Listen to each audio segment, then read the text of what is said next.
Hello बच्चों, welcome back to my channel lucky Guru class में आप सभी प्यारे भाई बहनों का स्वागत है। बच्चों, जैसा कि आपने देख रहे हैं कि अब आपका एग्ज़ाम बहुत नज़दीक आ गया है। आज जो हम लोग क्लास करेंगे वो आखिरी ब्रह्मास्त्र के रूप में इस्तेमाल करेंगे। हिंदी की क्लास रहेगी, बहुत बढ़िया क्लास रहेगी। बिना समय गंवाए क्वेश्चन के फर्स्ट पार्ट पर चलते हैं, क्योंकि आपका समय बहुत कीमती है बाबू। देखिए, प्रश्न है आपका कि श्रम विभाजन और जाति प्रथा के लेखक कौन है? बताइए।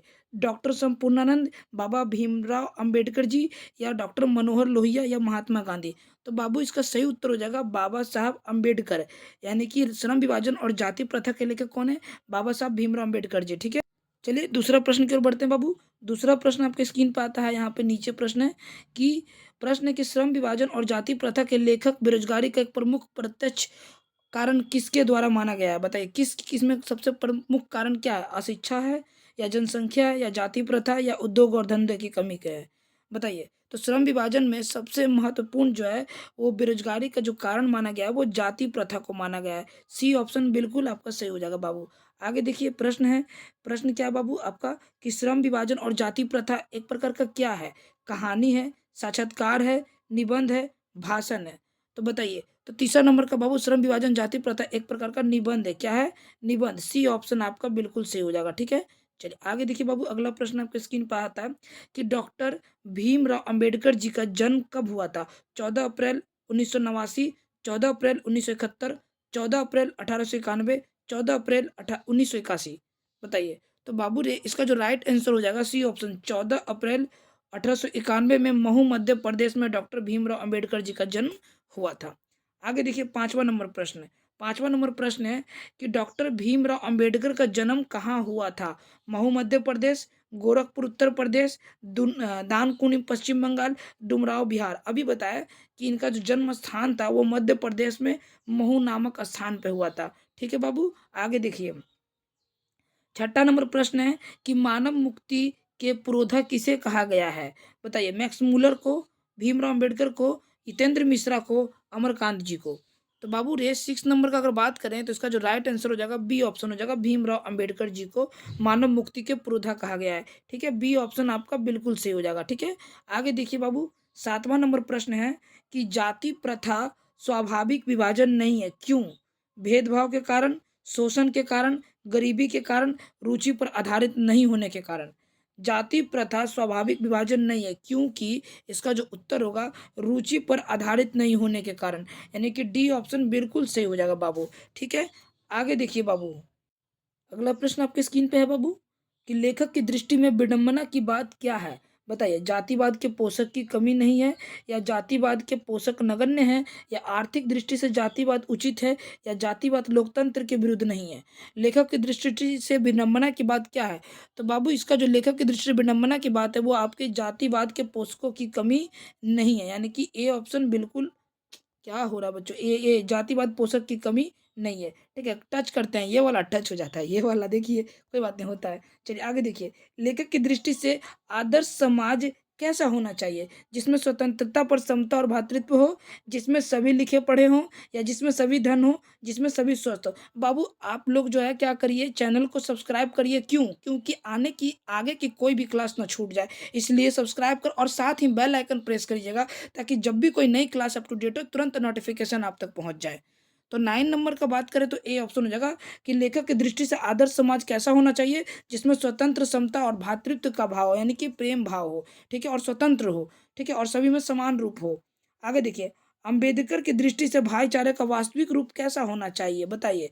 दूध और शक्कर के मिश्रण की तरह, पानी और नमक के मिश्रण की तरह, दूध और पानी के मिश्रण की तरह, तिल और तंडुल के मिश्रण की तरह। तो अंबेडकर की दृष्टि से अगर मैं बात करूं तो भाईचारे का वास्तविक रूप जो है दूध और पानी के मिश्रण की तरह होना चाहिए, कि जब मिल जाए तो पता ही नहीं चले कि कौन दूध है और कौन पानी है। गिरधर लाल कौन था बाबू? बताइए। गिरधर लाल कौन है? मदन का चाचा, मदन का पिता, कासू का पिता, सिपाली का पिता? तो बाबू इसका जो आंसर होगा गिरधर लाल जो है वो मदन का पिता था। क्या था? मदन का पिता। बी ऑप्शन बिल्कुल सही हो जाएगा। आगे देखिए। अगला प्रश्न। खोखा का क्या नाम है बाबू? बताइए। काजू, कासू, मदन, कीसू? बाबू खोखा का जो नाम है वो कासू है। क्या नाम है? खोखा का क्या नाम था रियल नाम? कासू। बी ऑप्शन आपका सही हो जाएगा। ठीक है बाबू, आगे देखिए। 13 नंबर। सेन साहब अपने पुत्र खोखा को क्या बनाना चाहते थे? डॉक्टर, वकील, बिजनेसमैन या इंजीनियर या कार ड्राइवर? बताइए। तो बाबू सेन साहब जो है अपने पुत्र खोखा को बिजनेसमैन या इंजीनियर बनाना चाहते थे, इसलिए उन्होंने एक घर में काम कर रहे बढ़ई के साथ उनको अपने बेटे को भेज दिया गया, जाओ ठोक ठाक करो। 14 नंबर प्रश्न देखिए, मदन की उम्र क्या थी? 4 से 5 साल, 5 से 6 साल, 6 से 7 साल, 9 से 10 साल? बाबू मदन की उम्र क्या थी? तो याद रखना मदन की उम्र 5 से 6 साल थी। बी ऑप्शन आपका बिल्कुल सही हो जाएगा। आगे देखिए 15 नंबर, कासू मदन के साथ किस खेल में शामिल होना चाहता था? चोर पुलिस में, गिल्ली डंडा में, कबड्डी में, लट्टू खेल में? कासू मदन के साथ किस खेल में शामिल होना चाहता था? तो याद रखना लट्टू खेल में। किस खेल में? लट्टू खेल में शामिल होना चाहता था कासू। आगे देखिए, मदन ने कासू के कितने दांत तोड़ डाले? 1, 2, 3, 4? तो मदन ने कासू के बाबू 2 दांत तोड़ डाले। बी ऑप्शन आपका बिल्कुल राइट हो जाएगा। आगे देखिए 17 नंबर, गिरधर लाल किस फैक्ट्री में किरानी था? सिंह साहब के, मुखर्जी साहब के, पत्रकार साहब के, सेन साहब के? तो गिरधर लाल जो है वो सेन साहब के फैक्ट्री में किरानी था। डी ऑप्शन आपका बिल्कुल सही हो जाएगा बाबू। आगे देखिए, सेन साहब किसके व्यंग से ऐंठ कर रह गए? डॉक्टर महोदय के, इंजीनियर महोदय के, पत्रकार महोदय के या गिरधर लाल के? तो 18 नंबर की बात करें तो ए ऑप्शन हो जाएगा, डॉक्टर महोदय के व्यंग से ऐंठ कर रह गए सेन साहब। आगे देखिए 19 नंबर, मदन किसका पुत्र था? नलिन बिलोचन शर्मा का, सेन साहब का, गिरधर का, पत्रकार साहब का? तो बाबू मदन जो था वो गिरधर का पुत्र था। किसका पुत्र था? गिरधर का पुत्र था। सी ऑप्शन आपका सही होगा। जितने प्रश्न करवाने अगर आपने कर लिया तो आपको बहुत अच्छा एग्जाम जाएगा। सेन साहब के कार की क्या कीमत है? 5 से 7 हजार, 7 से 5 हजार, 1 मिनट, 5 लाख 7 हजार, 7.5 हजार, यानी 7 लाख 5 हजार, या फिर 7 हजार, या इनमें से कोई नहीं? तो बाबू 7 लाख 5 हजार जो है सेन साहब की कार की कीमत थी, यानी कि बी ऑप्शन आपका बिल्कुल सही होता है। आगे देखिए अगला प्रश्न है, भारत से हम क्या सीखे हैं? इसके रचनाकार कौन है? स्वामी विवेकानंद जी, दयानंद सरस्वती जी, मैक्स मूलर जी, रविन्द्रनाथ ठाकुर जी? बताइए। तो भारत से हम क्या सीखें बाबू, इसका जो सही उत्तर हो जाएगा मैक्स मूलर। इसके रचनाकार कौन है, राइटर कौन है? मैक्स मूलर जी हैं। आगे देखिए अगला प्रश्न है, अगला प्रश्न है कि संस्कृत भाषा और यूरोपियन भाषा का तुलनात्मक व्याख्यान किसने किया था? अमरकांत जी ने, मैक्स मूलर जी ने, गुणाकर मूल्य जी ने, नलिन विचुन शर्मा जी ने? तो संस्कृत और भाषा यूरोपियन के तुलनात्मक जो रचनाकार तुलनात्मक व्याख्यान किसने दिया था? तो वो दिया था बाबू किसने? मैक्स मूलर ने। बी ऑप्शन आपका बिल्कुल राइट हो जाएगा। ठीक है बाबू। आगे देखिए, मैक्स मूलर को वेदांती किसने कहा? महात्मा गांधी, स्वामी विवेकानंद, गुणाकर मूल्य, डॉक्टर भीमराव अम्बेडकर? तो 23 नंबर की बात करें तो इसका हो जाएगा बी ऑप्शन, स्वामी विवेकानंद जी ने क्या कहा? मैक्स मूलर का वेदांतियों को वेदांती कहा है। ठीक है। आगे देखिए, महारानी विक्टोरिया की नाइट की उपाधि किसने प्रदान की थी? बताइए। मैक्स मूलर को, बिरजू महाराज को, अमरकांत को, अशोक वाजपेयी को? महारानी विक्टोरिया ने नाइट की उपाधि जो है वो किसको दी थी बाबू? मैक्स मूलर को दी थी। ए ऑप्शन बिल्कुल आपका राइट हो जाएगा। ठीक है। आई थिंक चैप्टर वाइज सारे क्वेश्चन है तो बहुत अच्छा आपका एग्जाम प्रिपरेशन हो रहा है। इग्निस किस भाषा का शब्द है? Hindi, Sanskrit, Germany, Latin? तो इसका जो याद रखना, इग्निस जो है वो एक लेटिन वर्ड है। कैसा शब्द है, कैसा भाषा है? लेटिन सब भाषा है। आगे देखिए अगला प्रश्न है बाबू, अतलक्ता का अर्थ बताइए क्या है? तेल, अलता, हल्दी, साबुन? अलक्ता का अर्थ जो है बाबू वो आपका क्या है? आलता है। ठीक है। बी ऑप्शन आपका बिल्कुल राइट हो जाएगा बच्चों। आगे देखिए बाबू अगला प्रश्न, नगधर मनुष्य आज किस पर भरोसा कर रहा है? मतलब नगधर मतलब नाखून धारण करे हुए मनुष्य जो है आज किस पर भरोसा करता है? एटम बम पर, बंदूक पर, लाठी पर, लोहे के विभिन्न हथियार पर? तो बाबू ये जो है एटम बम पर, उसको ना ना तो बंदूक पे भरोसा, मतलब वो जितना बर्बाद करना चाहे, जितना बस विनाशनाशी सामान है उसी पे वो भरोसा करता है, जैसे एटम बम। ठीक है। आगे देखिए, मनुष्य की क्या है प्रश्न बाबू?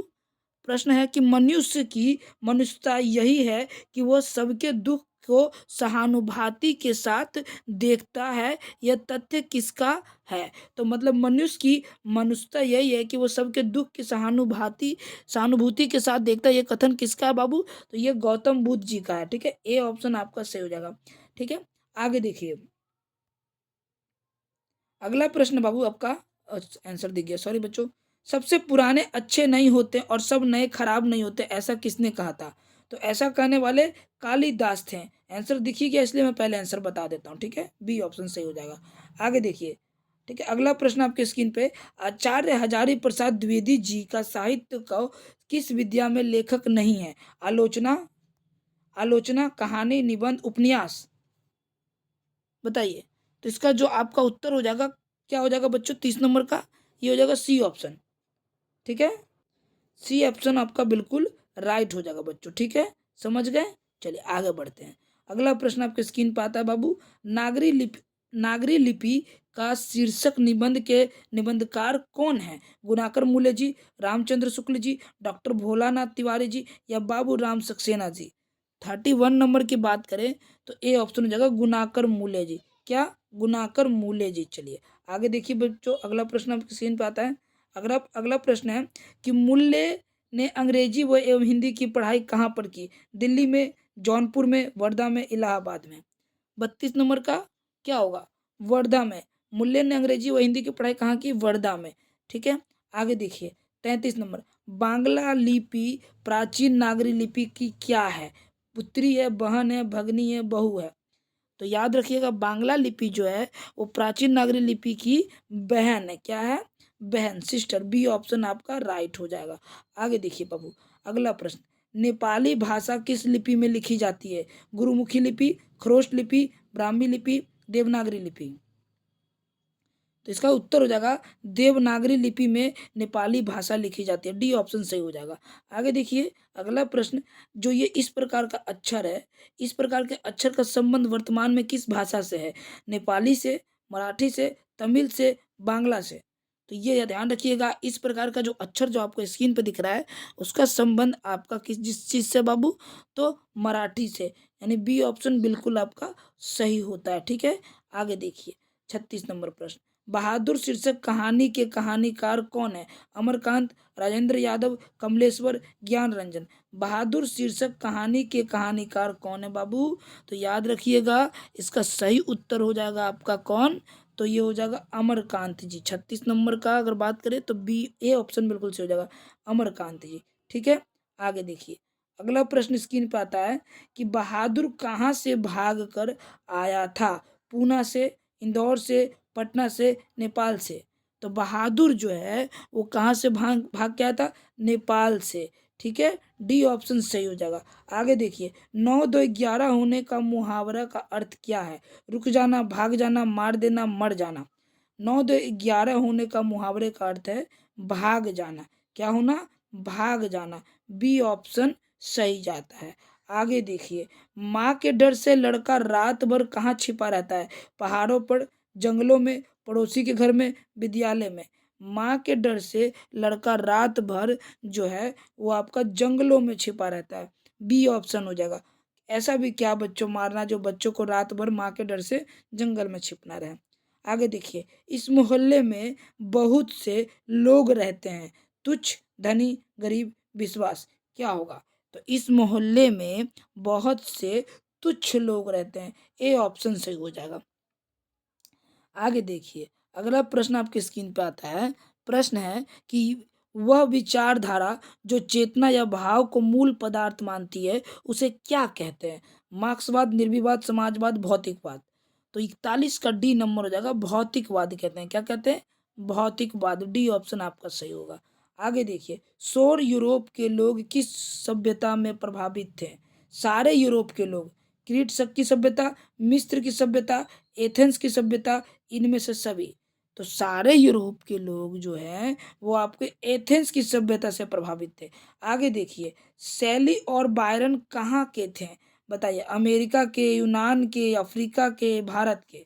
शैली और बायरन जो थे वो आपके कहाँ के थे, यूनान के थे। बी ऑप्शन हो जाएगा। आगे देखिए, जारशाही शासन का संबंध किससे था, मिस्र से, रूस से, इटली से, इजराइल से। जारशाही शासन का संबंध आपका रूस से था। किससे था, रूस से। बी ऑप्शन सही हो जाएगा। आगे देखिए, रूसी की क्रांति कब हुई थी, बताइए। 1916, 1917, 1921, 1920। रूस की क्रांति जो हुई थी आपकी 1917 में हुई थी। कब हुई थी, 1917 में। आगे देखिए बाबू, अगला प्रश्न है, पंडित बिरजू महाराज किस लड़के को डांस सिखाते थे। गौरी शंकर बागला, राधेश्याम बागला, सीताराम बागला, राधा मोहन बागला।